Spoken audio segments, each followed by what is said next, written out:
Welcome to the University of Kentucky's HR Support of Supervisors series. Today's topic is Know When to Say When. Our theme for this week is settling into a new routine. And when we talk about a new routine, we're talking about new schedules, new availability. Let's check out this poem to see how it relates. Your peace is more important than driving yourself crazy, trying to understand why something happened the way it did. Let it go. Let it go. Your peace is more important than driving yourself crazy, trying to understand why something happened the way it did. Let it go. So you may be thinking, what does this have to do with know when to say when? Well, for one, know when to say when, sometimes you simply have to let things go. So you think about knowing when to say when. When do you say enough? When do you say no thanks? When is it too much or too little? When is it overwhelming? When are you frustrated? When is something working? When is something not working? When does something need to change, stay the same? When is it time to reevaluate a process or a system? When is it time to ignore? Because sometimes you simply need to ignore things. When is the team okay? When does the team need help? When is it time to say it's done? Sometimes we can overdo things or overthink things. Sometimes you have to know to say, okay, that's finished, let's move on. And of course, when is it time to let go? Creating healthy boundaries is one of the keys to knowing when to say when. So you might ask yourself, what are boundaries? So boundaries are pretty much guidelines, rules, limits that we create that a person creates to identify for themselves what's reasonable, what's safe, what's a permissible way for other people to behave around them, and how they will respond when someone steps outside of those boundaries or those limits. So boundaries basically protect you, and they actually also protect other people. So when you talk about creating healthy boundaries, it is very much so an empowering process. It empowers you. This is one way that you protect your self-esteem, you maintain your self-respect, you enjoy healthy relationships, because when boundaries are crossed, oftentimes if they're crossed routinely or if they're crossed in a specific situation, you might feel your self-esteem dropping, your self-worth may be at risk, you may feel disrespected, your relationships may be a little shaky. So that's just something to think about. Why set boundaries? There's lots of reasons you should set boundaries. Personal boundaries help you decide what type of communication, behavior, and interactions are acceptable. Let me repeat that. Personal boundaries help you decide what types of communications, that could be verbal, nonverbal, behavior, and interactions are acceptable. That's something you have to think about for just a few minutes. Personal boundaries help you decide what types of communication, behavior, and interactions are acceptable.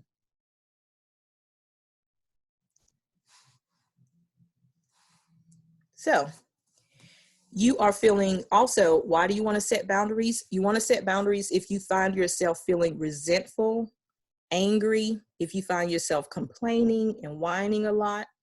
You may feel like, suck it up, let it go, get over. Sometimes you can't let things go. Sometimes you need to address things. So if you feel like these feelings keep coming back, keep coming back, keep coming back, that may be that there are some boundaries that have been crossed, and you may need to have a conversation, or you may need to rearrange something or revisit something or reevaluate something. Also, you should set boundaries because boundaries allow you to take care of yourself. They allow you to practice self-care and self-respect. They allow you to live a healthy life, mental, emotional, physical. Communicate your needs in a relationship. That's what boundaries do. They help people to know how to communicate with you, what you expect. People can't read our minds, so boundaries help people to know what we need from them. Boundaries need to be set because they're helpful to you and others. This one is good to think about. So think about boundaries, why you need to set them, because sometimes you need to walk away. Sometimes it's helpful, those boundaries help you if you are not in the best mood, if you're having a bad day, if you just are not having it that day, you don't want to rub off on other people. You don't want to be short with other people because you insisted, you continued, and you didn't know to set a boundary. So for example, that particular day that you're just not in the best mood or your patience is short, that might be the day that you just kind of find yourself a project you can do by yourself and just work on that for the day. So sometimes setting boundaries help us to maintain our well-being, but it also helps us to maintain others' well-being. So you're not upsetting someone else unnecessarily. Also, boundaries help us to put people in the right place. Putting people in the right place, like what does that mean? When you put someone in the right place, basically with boundaries and relationships, everyone is not going to be able to give you the same thing at the same time. So everyone is not meant for the same thing. Different people have different purposes in our lives, so to speak. So for example, if you are in need of talking to someone to offer emotional support, some friends may not be good for that. Some people may not be good for that. If you need advice, if you need objective advice, some people might not be good for that. If you need a person that makes you laugh, that you need just a comedic moment, you don't need to be serious, you just need funny, you may have certain friends that are really great for that, or certain people that are great for that. If you're working on a certain project, some people have different strengths. You may go to certain people that have strengths in one area to get their advice and support in this one project, and you may go to a completely different person if it was a different type of project you're trying to maintain or just carry through. So boundaries help us to put people in right places in our lives. There's different types of boundaries, of course. There's physical, emotional, and intellectual. And when you think about physical boundaries, that's the obvious things, such as your space, being in your face, you're a little bit too close, those kinds of things, bothering your things, boundaries where someone may be moving things around or touching your things or eating your things, eating your food, what have you. That physical, just things that belong to you. That emotional boundaries, intellectual boundaries. Those are things to think about, for example, emotional, intellectual. Let's just say you are really easy to take on other people's emotions. You're not able to be objective in conversations, or certain topics you get really emotional or involved with, and you don't have a good boundary there. So sometimes the emotions could be you taking on the boundaries, someone else's mood. They come up in a bad mood, so now you're in a bad mood. Or maybe you forget your own task or projects, and you start doing their tasks and projects, and you get behind in your own work. So you don't have that boundary there that I can help you a little bit, but I can't help you a whole lot because I'm getting behind in my own work. So there's a professional boundary piece there. And usually just communicating with people, okay, I can help you a little bit. I can't help you all day, or I can help you after a certain time. Again, you're putting boundaries out. You're letting them know, here's what I can and cannot do. That's helpful. Sometimes boundaries have barriers. There may be fear, guilt, anxiety, lack of knowledge. The fear could be fear of retaliation, could be fear of confrontation, could be just you don't want to do it. It's nerve-wracking. You could have guilt around it. You feel like, oh gosh, I said something, I had to set that boundary, and now the person's not very happy. Think about the boundaries. You have to set boundaries that make sense for you. And there's ways to do that in a very kind or respectful way, but you need to do it just the same. And then, of course, there's unhealthy boundaries that could be a barrier. For example, if you don't know how to communicate effectively, that could be a barrier to setting healthy boundaries. If you over communicate sometimes, or overshare too quickly, or share too many details when you should not, or share it with the wrong people, those could be barriers to setting boundaries. So here's some tips for setting healthy boundaries. First of all, communicate clearly with respect, calm, and few words, and firmness and assertiveness. So think about that. You're going to have a plan. You're going to communicate clearly. You're going to have few words. You're going to stay calm and be respectful. You don't want to justify or get angry or apologize, send mixed messages. Sometimes when you apologize, you start to send mixed messages. The person's like, so should I do this or should I do that? Just say what you need to say. Don't apologize. And definitely try not to get angry. If you can, that may be something you need to process outside of if you had to have a conversation with someone. And it takes practice and determination. So if you feel like, gosh, that's hard for me to do, or if you are one of the people that say, I'm really good at setting boundaries, it could be because you've been doing that for a while. You've had some times when it didn't work, and you had some times when it worked, and you've learned from that. And so now you're really good at setting healthy boundaries in a timely manner. Also, you may feel nervous. Do it anyway. Do it anyway. Set up a plan, figure out how to do it anyway. And also, that may be a time where you may need coaching. You may need to talk to a counselor. You may need to talk to a therapist or someone to assist you and help you to figure out the best way to approach something if it's really that nerve-wracking to you.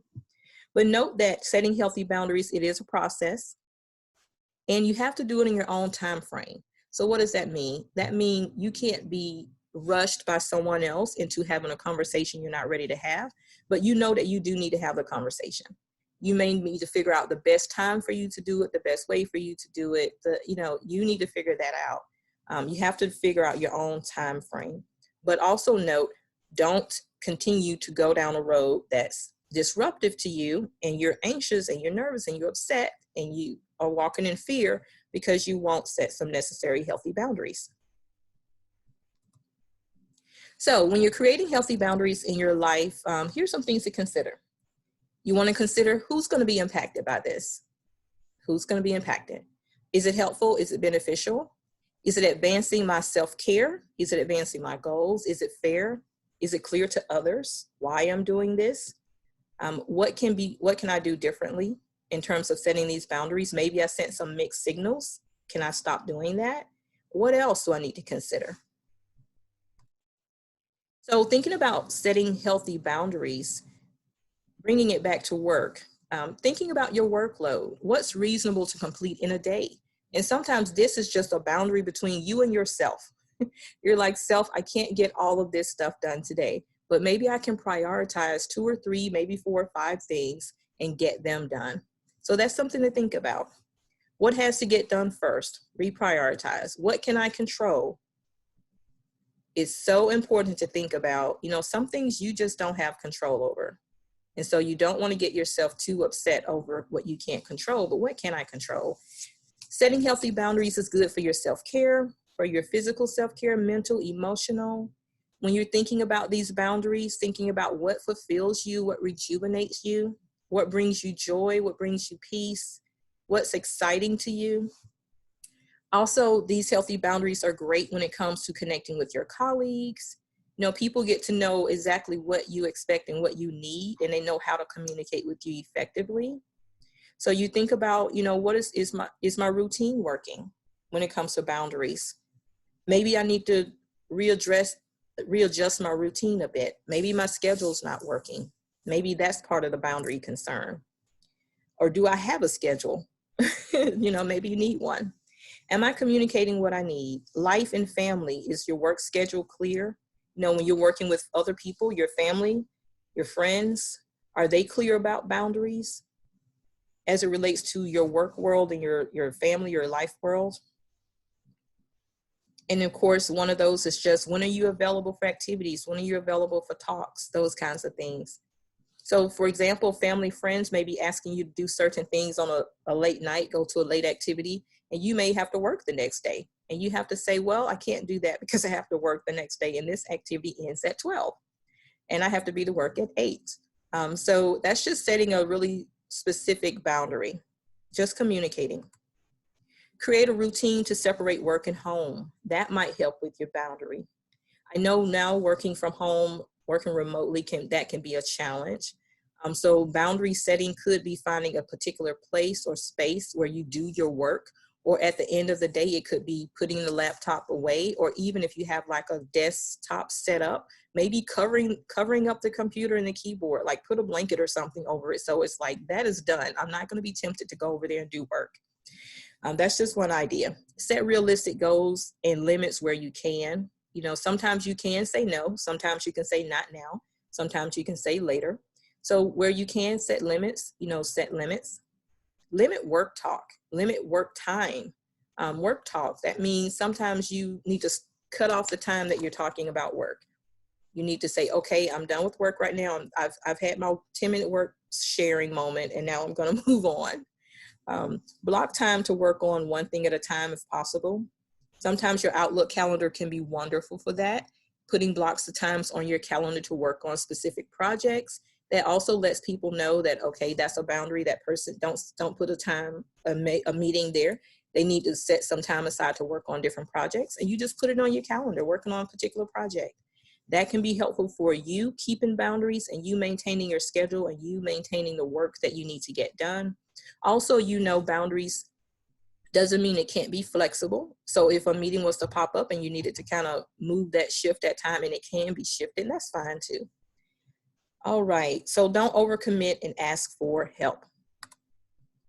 So as always want to share how you can find more information about the services offered through Human Resources. You can go to the Human Resources website and you can have access to our financial well-being, our health and wellness, our training and development, and work life, just to name a few.